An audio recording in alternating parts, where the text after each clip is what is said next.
Voilà, je vous en prie. Bonjour.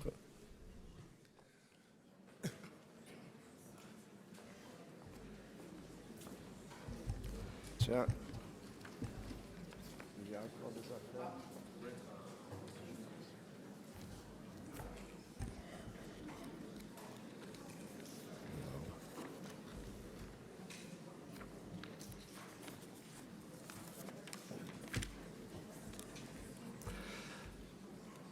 C'est la première fois que je suis invité aux tables rondes de l'Arbois et je tiens à remercier les organisateurs de me permettre de découvrir cette manifestation impressionnante. Je vais vous raconter une histoire d'idées, et donc il n'y aura pas d'image. Il faut écouter. Pour rendre compte de la richesse des significations qui se sont superposées et parfois opposées au cours de l'histoire, dans le concept de nature, il faut remonter au mythe. L'histoire commence avec les récits mythiques, c'est-à-dire avec des efforts de l'imagination humaine pour mettre une causalité en évidence, car chaque récit mythique est au fond une exploration de l'enchaînement des causes et des effets. Chaque fois, c'est local. Et il y a un polythéisme inévitable puisque les puissances qui déterminent l'enchaînement des causes et des effets sont divinisées, évidemment, et il y en a d'innombrables. L'intérêt pratique de cet effort d'imagination, c'est qu'on peut se placer, selon les situations dans lesquelles on se trouve, sous la protection de telle ou telle puissance, dont on connaît la capacité de déclencher des chaînes causales. Cet effort est rapidement, et dans toutes les grandes civilisations naissantes, dépassé par ce qu'on appelle la mythologie. On a des mythes partout, mais seulement dans les grandes civilisations apparaît la mythologie, c'est-à-dire un effort de rationalisation de cette diversité de chaînes causales. En fait, la mythologie, logos en grec veut dire raison, la mythologie consiste essentiellement à unifier les chaînes causales que le mythe nous propose et à les ramener à quelque chose comme une cause première. En général, le fil conducteur de cette unification des représentations d'une causalité naturelle est la généalogie. C'est-à-dire, on s'appuie sur un phénomène tout à fait connu des êtres humains. S'il y a généalogie, filiation, il y a une certaine cohérence dans le rapport entre la cause et l'effet. Et donc, dans les mythologies, on remonte toujours à un couple qui forme l'origine absolue. Ce couple, c'est évidemment l'homme et la femme, mais ça peut être le chaud et le froid, ça peut être le yin et le yang, ça peut être l'Ahriman Hormuz. Vous pouvez traverser les grandes civilisations humaines, vous trouverez toujours dans les mythologies fondatrices un dualisme fondateur. Or, ce que je voudrais vous raconter, c'est ce qui s'est passé quand ce dualisme a été nié. Ça s'est passé en Grèce ancienne, autour de 600 avant notre ère, où quelques têtes brûlées ont décidé que les chaînes causales n'étaient pas généalogiquement rattachées à un couple d'opposés, ces couples que les anthropologues structuralistes, par exemple, étudient, les binômes qui structurent l'intelligence du monde. Non, les Grecs ont soutenu que tout est un. Quand Thalès, c'est fin du 7e siècle, quand Thalès de Milet soutient que tout est haut, il veut en réalité dire que tout est un. Et qu'à partir de ce principe, c'est le mot latin pour le mot grec arché, le mot arché veut dire à la fois commencement et commandement. Eh bien, quand Thalès dit que tout est haut, il veut dire tout est un, et qu'il y a un principe absolu de toutes les chaînes causales qu'il revendique comme une découverte intellectuelle et dont il se sert pour expliquer ce qui se passe dans le monde. Et c'est très amusant parce que l'intérêt pratique, cette fois-ci, ce n'est pas de se mettre sous la protection d'une puissance qui se manifeste dans telle ou telle chaîne causale. Il s'agit maintenant, au contraire, de se rendre maître du processus. C'est pour ça que les histoires qu'on raconte sur Thalès sont extrêmement amusantes et édifiantes. Il y en a deux que je vais rapidement évoquer. On sait que Thalès, lors d'une bataille maritime, a été nommé amiral de la flotte de Milet, qui l'a évidemment brillamment emporté sur les adversaires, puisque Thalès s'y connaissait en eau. Vous voyez un peu combien c'est amusant. On considère que lui, qui voit de l'eau partout, parce que l'eau est évidemment le principe universel, eh bien, il détecte l'eau là où les autres ne la voient pas. Et c'est ainsi qu'il se promène en général la tête en l'air pour scruter l'eau qu'il y a dans le ciel, avant même que les autres ne voient l'eau. Et c'est lors d'une de ces promenades qu'il a conclu qu'il y aurait un été abondamment arrosé. Il a acheté toutes les presses d'olives parce qu'il prévoyait une collecte importante d'olives et il est devenu richissime. Voilà, ce sont des opérations de maîtrise à partir de la connaissance du principe unique à partir duquel toutes les chaînes causales s'enchaînent. Eh bien, pour finir, ce sont des histoires qui sont racontées par un auteur de vie des philosophes qui écrit au début du IIIe siècle de notre ère. Donc, ce sont des histoires qui se sont transmises pendant des siècles. Eh bien, on raconte que Thalès, toujours préoccupé par la présence de l'eau dans le ciel, serait tombé dans un puits. Et c'est une servante, une esclave Thrace, qui éclate de rire. Ça, c'est l'autre versant de l'effort philosophique de déterminer la nature des choses, comme on disait à l'époque. L'arché, c'est la nature des choses, leur véritable identité. Eh bien, ça conduit aussi, sur le plan pratique, à ce genre de mésaventure, où c'est le principe même par lequel on est devenu célèbre, qu'on gagne des batailles, devient fatal. Et on est dans une sorte de tragédie, rattrapé par la puissance même qu'on croyait dominer. Il y aurait beaucoup de choses à raconter à ce sujet, puisque tous les philosophes pré-platoniciens, c'est-à-dire dans les 2 siècles qui ont suivi Thalès, tous les philosophes, d'une certaine manière, ont été victimes du principe qu'ils ont énoncé.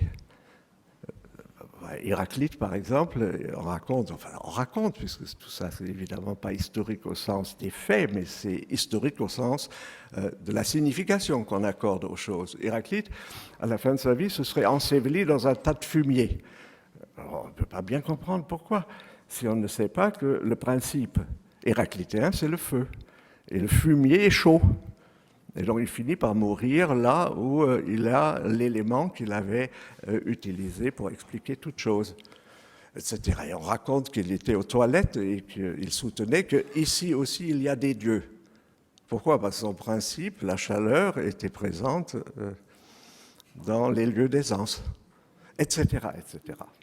Eh bien, ce que je veux dire, c'est qu'on a dans cette construction mythologique dépassée par la philosophie. On a un abandon de ce qu'on appelait traditionnellement la sagesse. Parce que la sagesse, c'est la connaissance des principes dualistes qui permettaient d'avoir un comportement dans le monde qui savait exploiter l'existence de ces chaînes causales construites. Tandis que maintenant, on est dans la philosophie, toute la sagesse traditionnelle est abandonnée, puisque chaque philosophe prétend connaître, lui, le principe. Et donc, il y a un débat qui s'enclenche, qui dure plusieurs siècles, où chaque philosophe soutient qu'il connaît, lui, la nature des choses, et l'autre n'en a aucune idée. Alors, Thalès, c'est l'eau, Anaximène, c'est l'air, Héraclite, c'est le feu. Ensuite, ça devient abstrait, chez Parménide, c'est l'être, etc. Chez Platon, ça deviendra l'idée. Mais chaque fois, l'effort philosophique consiste à dépasser le dualisme mythologique, d'arriver à un principe unique à partir duquel la diversité des phénomènes est expliquée. Le processus par lequel on pense appréhender ce déploiement de la cause première, qui se diversifie, qui se manifeste, qui devient phénomène, devient cosmos, eh bien, c'est la physis. Or, physis, du verbe funai, qui veut dire croître, c'est maintenant à la place de la généalogie qui est utilisée dans les mythologies, le principe pour caractériser le dynamisme de la nature. La nature, c'est ce qui fait croître. Le principe se déploie à la manière d'une plante qui pousse. Et ce qui est très intéressant, c'est de rapprocher, évidemment, physis, le mot grec, du mot latin natura, puisque de nasci, natus, natura veut dire naissance, ou la chose née. Ce que je suggère très rapidement, c'est évidemment que nous avons affaire à des métaphores qui sous-tendent ces constructions. La métaphore de la généalogie est une métaphore qui permet d'unifier les chaînes causales dans la mythologie, et c'est la métaphore de la naissance et de la croissance qui permet de comprendre comment le cosmos naît d'une cause première. Ça, c'est la toute première étape de la définition du concept de nature. Le concept de nature, c'est tout simplement la naissance et la croissance de ce qui est à partir de son principe. Eh bien, le but de cette reconnaissance, disons, du processus qui a donné naissance au cosmos que nous observons, puisqu'on l'a fait naître d'une sorte de... Enfin, c'est un germe, au fond. Eh bien, le but, maintenant, intellectuel, culturel et social, c'est la contemplation du bel arrangement. Parce que le mot cosmos veut dire simplement bel arrangement. Hein, les cosmétiques ne s'appellent pas pour rien cosmétiques. Alors, le cosmos, je peux même vous dire que L'Oréal m'a convoqué à Oxford parce qu'ils faisaient, eux qui fabriquent des cosmétiques, ils voulaient faire un séminaire sur la cosmologie. Parce qu'ils avaient vaguement le sentiment qu'entre ce que leur métier leur imposait et les connaissances cosmologiques, il y avait un lien. Ils ne savaient pas lequel, donc on a fait un séminaire. Donc, le but, alors je l'ai appelé intellectuel, on peut l'appeler culturel, mais il est aussi social et politique, c'est de contempler la belle organisation du cosmos pour tirer de cette belle organisation, par analogie, des principes du comportement humain. C'est-à-dire, c'est le rapport entre le macrocosme et le microcosme. Le microcosme, ça peut être l'organisme humain, par exemple, qui, pour bien fonctionner, eh bien, doit imiter les mouvements du ciel. Ou une cité qui est bien gouvernée doit, d'une certaine manière, par analogie, reproduire ce qui se passe dans le ciel. Or, ce qui se passe dans le ciel, dans cette vision, cette première vision philosophique, c'est que tout revient toujours au point de départ. L'observation qui gouverne toutes les autres, c'est que, comme dit Platon, le même domine l'autre. Le même domine l'autre. Et ça, c'est le mouvement sphérique, c'est-à-dire le cycle, non seulement du ciel, c'est aussi le cycle des saisons, c'est la conscience profonde d'une permanence de ce qui est. Or, ce qui est ainsi ne peut pas être né. Les choses sont nées du principe, mais le principe n'a pas de naissance. Il est origine absolue. Donc, pour ces penseurs, le réel est éternel. Le réel ne peut pas avoir été créé. Et cette certitude que le réel est éternel, ça conduit à un clivage historique majeur entre ceux qui ont la religion cosmique, qu'on appellera plutôt les panthéistes, et ceux qui admettent, ce sont les monothéistes, qui admettent une origine divine de la totalité du monde observable. Et du coup, il y a dans cette option religieuse qui apparaît avec le judaïsme, il y a un dédoublement de l'origine une, puisqu'il y a Dieu qui est un, et il crée un univers qui, à son tour, est un. Et le rapport entre ces deux origines, que plus tard on a exprimé pour Dieu, natura naturans, c'est la nature qui produit de la nature, et la natura naturata, qui est la nature engendrée, à savoir la création. Cette distinction a une conséquence pour la compréhension de ce qu'est la nature, est absolument essentielle pour nous. Pourquoi? Parce que c'est la révélation dans les Écritures saintes qui fournit le sens de la production du monde dans lequel nous vivons. À la différence du monde grec, où c'est la contemplation du bel ordre universel qui fournit la clé, l'intelligibilité des choses, eh bien désormais, ce sont les Écritures, c'est le texte. Le monde cesse d'être un objet de contemplation, les gens plongent leur nez dans les livres, ou plutôt dans le livre. Et c'est un changement fondamental dans la perception du sens des choses. À partir de ce dédoublement, pourrait-on dire, se développe l'idée que, entre ce que les Écritures saintes révèlent du sens de l'action de Dieu et le fonctionnement de sa création, il doit y avoir une analogie. Et peu à peu naît l'idée, qui a été pour la première fois vraiment explicitée par saint Augustin, que l'on peut aussi bien lire le texte biblique que lire le livre de la nature. Or, le Liber Naturae, le livre de la nature, est évidemment non pas un objet de contemplation, comme pour les Grecs, c'est un objet de déchiffrement. Saint Augustin explique très bien comment on peut déchiffrer la nature par analogie avec la lecture des textes sacrés. C'est qu'on voit dans la nature, et c'est une approche un peu mystique, on voit dans la nature toutes sortes de formes qui évoquent d'autres formes et qui, une fois reliées entre eux, fonctionnent comme une sorte d'écriture.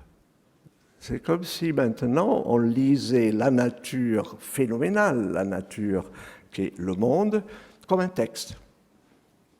Ce changement a eu pour conséquence, et je vais simplement très vite, qu'après Copernic, une fois que l'évidence du retour circulaire de toute chose a été définitivement abandonnée, puisque le système géocentrique est caduc, commence une réflexion sur la meilleure manière de redonner un ordre aux phénomènes qui commencent à dérailler, notamment les corps célestes. Une fois que ce n'est plus la Terre qui est au centre, eh bien, les planètes, tout cela devient inintelligible, désordonné, et c'est là que Kepler va essayer de donner de cela une transcription mathématique.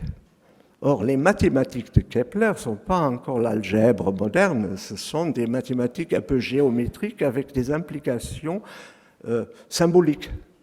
Donc, il faisait un peu de mathématiques, mais pas encore vraiment les mathématiques que nous faisons, parce qu'à la suite de l'invitation de saint Augustin de lire dans le livre de nature ce que Dieu y a mis sous forme de discours écrits, eh bien, Kepler essaie de mettre de l'ordre à l'aide du symbolisme géométrique, et évidemment, il sème déjà, ou crée l'amorce de ce que va être l'approche scientifique de la nature par les maths. Ça naît là, à ce moment-là, comme moyen de lecture du livre de la nature. Eh bien, à partir de là, et bon, je vais très vite, les choses basculent au moment de la Renaissance. Le Moyen-Âge, ça occuperait au moins plusieurs heures, tellement c'est riche de spéculations, mais ça bascule en direction de notre façon de penser avec Galilée. Et il y a la célèbre phrase de Galilée dans le Saggiatore de 1623, je vais vous la lire. La philosophie est écrite dans ce livre gigantesque qui est continuellement ouvert sous nos yeux. C'était la nature, c'est un livre gigantesque continuellement ouvert sous nos yeux. Je parle de l'univers, comme si c'était nécessaire de le préciser. Mais on ne peut le comprendre si d'abord on n'apprend pas à comprendre la langue et à connaître les caractères dans lesquels il est écrit. Il est écrit en langage mathématique. Et les caractères sont des triangles, des cercles et d'autres figures géométriques, sans lesquelles il est impossible d'y comprendre un mot.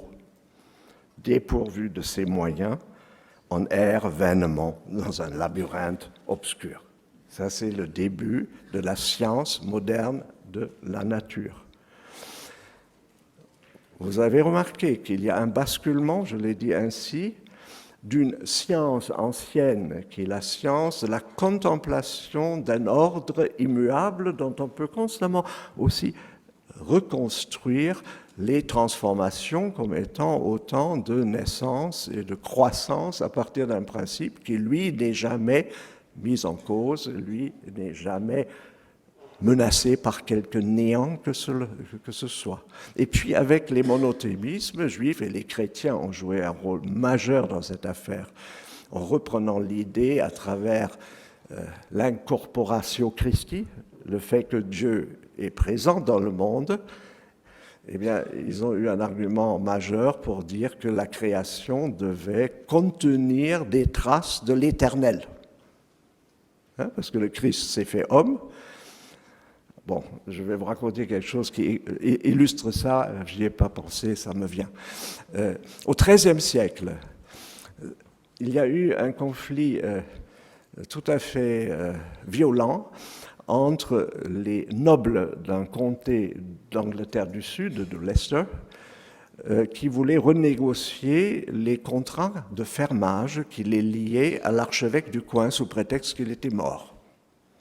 Or, ça ne plaisait pas aux théologiens de droit canon de Rome. Ils ont mis 40 ans pour trouver la réplique et ils ont considéré que les contrats n'étaient pas conclus avec l'évêque en chair et en os, lui appartiendrait au monde grec, mais avec la fonction épiscopale qui était dans l'évêque en chair et en os comme le Christ dans le pain. L'Eucharistie a permis donc d'étayer cette idée que dans la création, il y a de l'éternel, puisque l'éternel a encodé, si vous voulez, la création, et cet encodage de la création, c'est mathématique. C'est un langage particulier, comme dit Galilée. C'est à partir de là que naît le concept de la corporation. Le concept de la corporation, c'est simplement le concept de la personne morale, dans la mesure où ceux qui forment une personne morale peuvent tous mourir, mais la personne morale vit. On dit à l'époque dignitas, c'est-à-dire la fonction, dignitas non moritur. Et à partir de là, vous pouvez comprendre pourquoi General Motors est suivi des initiales INC. Alors, quand je demande pourquoi, on me répond incorporate. Alors, je demande, mais qui est incorporé dans quoi? Et là, tout le monde cale, parce que personne n'imagine que c'est le Christ. Pour General Motors, c'est un peu surprenant, mais ça a été pensé comme ça. Le tout pour simplement vous mettre en appétit, parce que je ne peux pas le déployer dans le détail, il y a quelque chose de fondamentalement religieux dans l'avènement de la science moderne, car c'est une autre religiosité que la religiosité antique. Et mon concept de nature change complètement d'allure, si on veut dire, parce que pendant toute la période antique, il était identique à l'ontologie, puisque la totalité de ce qui est se présentait sous la forme d'un principe qui se déployait dans l'ordre cosmique, et tout cela était éternel, incréé, alors qu'à partir du moment où la création du monde est révélée dans un livre, eh bien, le mode d'investigation va porter sur le déchiffrement d'un texte. Et du coup, on lit dans l'ordre naturel un texte. Et c'est ce texte que vont développer les mathématiques. Et aujourd'hui, nous sommes face à deux expériences de la nature qui correspondent à ces deux versants, car nous vivons spontanément dans un monde de phénomènes dont nous admirons, s'il n'y a pas de cyclone, la belle ordonnance. Et d'ailleurs, c'est notre principal souci, que cela reste une belle ordonnance. Je dis toujours qu'on ne peut pas imaginer un poème d'amour sur une lune qui serait ce corps céleste que décrivent les astronomes. Il faut que le soleil se lève et que le soleil se couche. Nous vivons dans ce monde sur le plan de notre culture. Mais il y a une autre culture, qui est cette culture scientifique, qui va dégager les fonctions essentiellement mathématiques, mais ce sont les traces, d'après la conception religieuse initiale, les traces de la volonté du Créateur qui a mis dans ce qu'il a créé la trace de sa propre éternité. Et nous vivons un conflit permanent entre deux conceptions de la nature. Et je crois que c'est ça qu'il faut simplement questionner, parce que tout dépend de notre intention. Si je veux équilibrer mon existence sur Terre, je ne vais pas pouvoir me servir de la formule de Schrödinger. Alors que la formule de Schrödinger, vous le savez, a permis à Schrödinger, qui était convaincu que la nature se déchiffrait, d'annoncer la double hélice d'ADN. Des années avant Watson.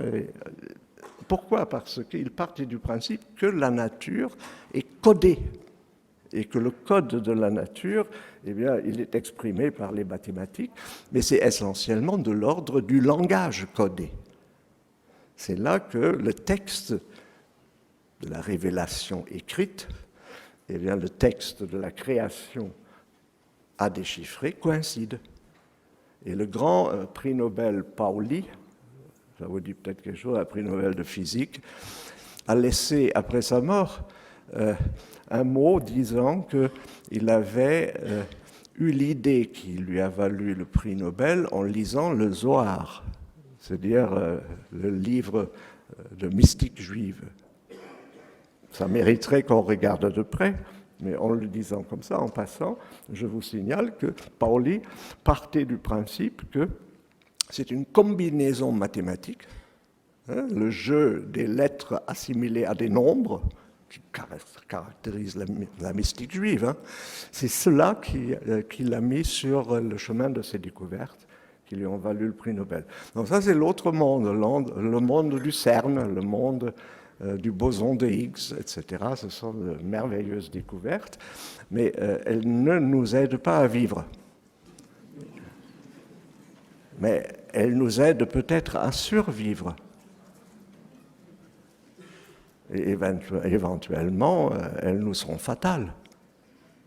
Donc, c'est à cette réflexion sur les deux versants de la notion de nature qui émerge historiquement que je voulais vous inviter.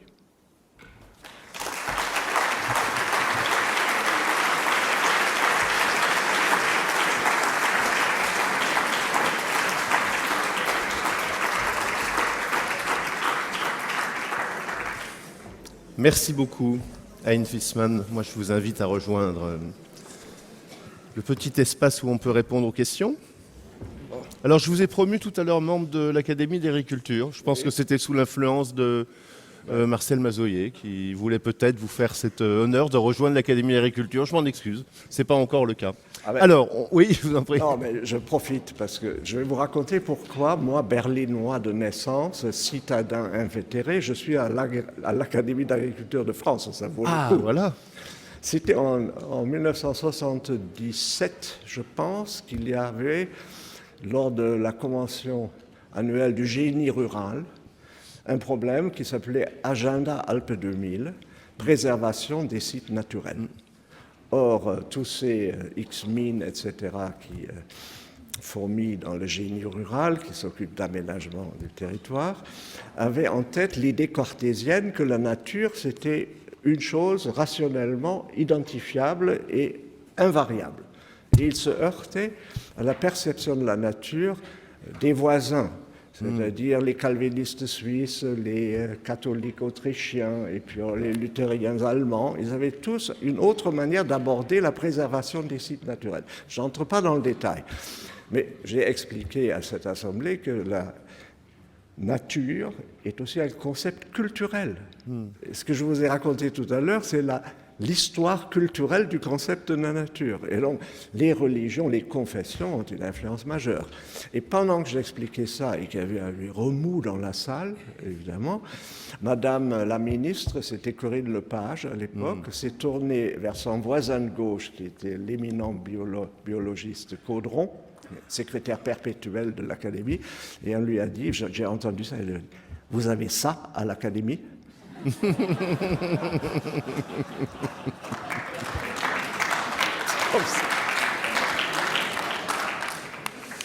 Bon, j'ai bien fait de vous pencher sur la question, c'était une belle histoire. Bon, y a-t-il quelques questions? Comme tout à l'heure, on va faire ça rapidement, voilà. Oui, bonjour. Vous êtes passé de la philosophie grecque, grosso modo, ensuite au fait qu'il fallait décrypter le livre. Oui. Mais pour l'écriture, entre la philosophie grecque et l'écriture du livre elle-même, qu'est-ce qui s'est passé? Non, mais ce qui s'est passé, c'est qu'on a admis que la totalité du réel n'était pas éternellement enracinée dans son principe, donc incréée. On a admis que la totalité du réel que nous observons a été créée. Du coup, le principe s'est dédoublé. Et c'est la révélation dans les Écritures, ce qu'on appelle la Genèse, hein, les premiers chapitres de la Bible, qui sont dépositaires du sens de la création. Et donc, du coup, c'est l'étude des textes, c'est typiquement la tradition juive. On étudie les textes, puisque c'est dans les textes qu'on trouve le sens. On ne le trouve pas dans l'observation du réel. Pardon ? Non, mais ensuite, ça va commencer à osciller. Mais il est important de comprendre qu'il y a une invitation à changer la nature du rapport que nous entretenons avec la nature en tant que réalité intelligible. Puisque soudain, on veut la lire plutôt qu'on veut la contempler. Et peu à peu, cette notion de texte va être importée dans la cosmologie, puisque du coup, le cosmos est considéré comme un livre. Et d'où, chez Saint-Augustin, la notion de liber naturae. Et il y a des textes magnifiques de Saint-Augustin qui disent qu'on peut le matin ou la nuit, peu importe, on peut lire les textes bibliques, mais il y a un autre moment dans la vie où on peut lire la merveille qui est la création. Or, lire la création, c'est tout à fait autre chose que de la contempler, parce qu'il s'agit de déchiffrer les symboles géométriques qui s'y trouvent. Et c'est ce que Galilée va reprendre pour dire qu'il faut mathématiser l'approche du réel observable pour atteindre le sens. Or, ce sens trouve son origine dans la révélation écrite. Il y a un magnifique livre, je vous le recommande, que j'ai publié dans ma collection, qui s'appelle « La lisibilité du monde », la lisibilité du monde du philosophe allemand Hans Blumenberg. Hans Blumenberg. Ça va jusqu'à Freud, il montre comment le paradigme de la lisibilité, qui est le paradigme que, sur le plan religieux, les Juifs ont introduit, comment il a été fécond pour comprendre ce qu'avant on abordait uniquement sur le plan phénoménal. Alors toute profondeur, par exemple, qui n'a pas d'accès direct, n'offre pas d'accès direct, eh bien, c'est par le biais de cette fonction invisible, qui est la fonction de la chute libre des corps, par exemple. Aucun corps ne tombe selon la fonction de la loi de la chute libre des corps. Alors, quel est le type d'intelligence qui nous permet de postuler qu'il existe une loi physique, et cette loi physique n'est pas dans l'observation accessible. Il faut la construire selon une autre logique. Bon, pardon. Voilà, ici. Il me semble qu'il y a un texte qui est témoin du basculement dont vous avez parlé. C'est un texte d'Hérodote qui décrit les montagnes de la Thessalie, avec différentes montagnes. Il dit, et la plaine qui est au milieu, autrefois elle n'avait pas d'accès à la mer, mais maintenant elle en a un. Et pour ceux qui croient que c'est Poséidon qui l'a fait, je veux bien, mais moi je pense que c'est un tremblement de terre. Autre lecture. C'est très intéressant. Là, je pourrais m'étendre longuement. Il y a une chose que vous savez sans doute, c'est que le tracé de l'écriture se dit en grec rythme, rhusmos. Le tracé de l'écriture. C'est comme un petit tremblement qui se propage. Et les atomistes vont prêter aux atomes cette particularité de se propager selon des rythmes, et qui sont en fait des rythmes d'écriture. À partir de l'utilisation grecque de la notion de tracé, on peut évidemment jeter un pont. Et là, je reviens à la remarque que vous faisiez. Finalement, on n'est pas cantonné dans l'un ou dans l'autre des paradigmes, mais l'accent va être mis sur l'un ou sur l'autre des deux. Et nous, on vit suspendus aux deux. Alors ici, oui. Oui, merci beaucoup pour cette brillante présentation. Dans ces deux conceptions de la nature que vous avez présentées, puisque vous avez cité Schrödinger, comment vous intégrez l'incertitude, Oui. qui est en train de quand même d'être prise comme quelque chose d'une réalité, en fait. Oui, oui. Non, mais le chat de Schrödinger, par exemple, qui est tantôt vivant, tantôt mort. Le problème, c'est que si on prétend, et on a de bonnes raisons de croire que c'est efficace, si on prétend qu'on peut déchiffrer le réel avec des outils mathématiques, eh bien, on crée de toutes pièces des situations d'intelligibilité qui ne tombent plus sous les sens. Et c'est le propre de la mécanique quantique. C'est intelligible, mais il faut, comme dit Galilée, savoir la langue dans laquelle cela est formulé. Le problème que je vois, c'est que quand nous parlons d'incertitude, par exemple, ce n'est pas le principe d'incertitude du physicien Heisenberg. C'est un autre principe d'incertitude, c'est le principe qui postule qu'il est impossible de trancher entre la vitesse et la position d'un électron, par exemple. Or ça, ce n'est pas l'incertitude dont on nous a parlé ce matin, puisque cette impossibilité n'existe pas. Tout peut, par des progrès, enfin une approche plus affinée du réel, si j'ai bien compris, ça peut quand même être de plus en plus précisé. Mais le principe d'incertitude de Heisenberg, on ne peut pas l'évacuer par aucune opération, puisqu'il est consubstantiel de la mécanique quantique. Or, la mécanique quantique ne peut être approchée comme quelque chose de compréhensible qu'à travers les maths, parce que sinon, c'est des mots vains. Les mots ne nous disent pas du tout ce que c'est. Or, il y a quelque chose de mystique dans cette affaire, et j'ai apporté un magnifique article de Marc Lévy-Leblond. Oui. Historien et philosophe des sciences. Qui est à peu près du coin. Hein, oui, et qui est venu déjà ici, oui, oui. Je vais vous donner le titre parce que c'est tellement magnifique. Ça s'appelle « La nature prise à la lettre ». Hein, c'est parfait. Hein, c'est un article dans la revue Alliage de 1998. Et lui montre plus particulièrement l'apport de la mystique de la Kabbale juive, l'apport de ce type de spéculation sur les formes très particulières que sont les lettres de l'alphabet sémitique, qui sont détachées parce qu'il n'y a pas de voyelles dans l'écriture et qui sont donc facilement assimilées à des signes mathématiques. Et quand vous regardez la fonction, l'intégrale chez Leibniz, etc., en fait, il emprunte des lettres qui disent autre chose qu'une lettre que nous utilisons dans la transcription d'une parole verbale. Et là, on entre dans cette espèce de sphère, et Lévy-Leblond dit dans son texte que le physicien ne peut pas s'empêcher d'avoir le sentiment de créer la réalité qu'il comprend. Il la crée comme le poète crée dans la poésie un sens, grâce à ce langage qui est totalement détaché désormais de référence à l'univers que nous observons. Alors d'où l'intérêt des recherches menées au CERN, où on essaie de mettre en évidence quelque chose qui correspond à un mathème. Alors on prend rapidement une dernière question. Oui, il y a quelques années, Prince Charles à Oxford, vous y étiez peut-être, a donné un discours sur un sujet particulièrement courageux sur le rapport entre la nature et l'islam, et en particulier l'environnement. Il était, enfin, si je résume très brièvement, il est plus ou moins, il mettait l'islam exactement dans la même tradition que vous avez décrite, je crois, et je me demandais si vous y étiez d'accord, ou si vous voyez une différence entre... Excellent. Très, très bonne question, je trouve. Parce que Lévy-Leblond explique parfaitement que c'est l'écriture des langues sémitiques qui fournit l'amorce de ce qu'on appelle l'algébrisation de la géométrie. Parce que tant que c'est des formes géométriques, eh bien, il y a encore la tentation de la métaphore analogique. Donc, chez Saint-Augustin, ce n'est pas encore de l'écriture pure.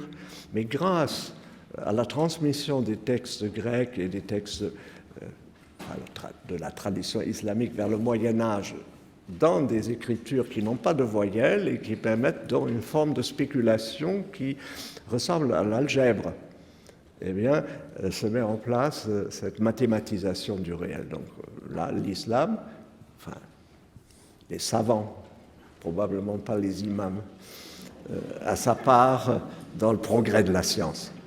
Mais il y a un aspect et qui aujourd'hui fait retour dans l'islam, c'est que dans la mesure où Allah est radicalement transcendant, la facilité avec laquelle les chrétiens pouvaient diagnostiquer la présence de Dieu dans sa création, parce que le Christ s'était fait homme, donc il est passé par la création, cette facilité, on ne l'a pas en islam. Et le salafisme, c'est le retour à un islam pur des origines, et littéralement, je suis tributaire d'une sorte de lutte pour le maintien de la transcendance absolue d'Allah. D'où l'interdiction de le représenter encore davantage, de se moquer de lui ou de son prophète, parce que c'est en dehors de l'humain, de certains moments, ou c'est en dehors du monde dans lequel nous vivons.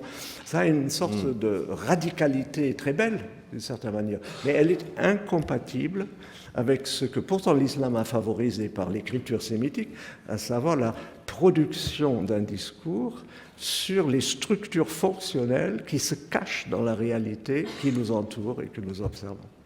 Voilà. Merci beaucoup, on vous applaudit. Merci beaucoup Anne Gusman.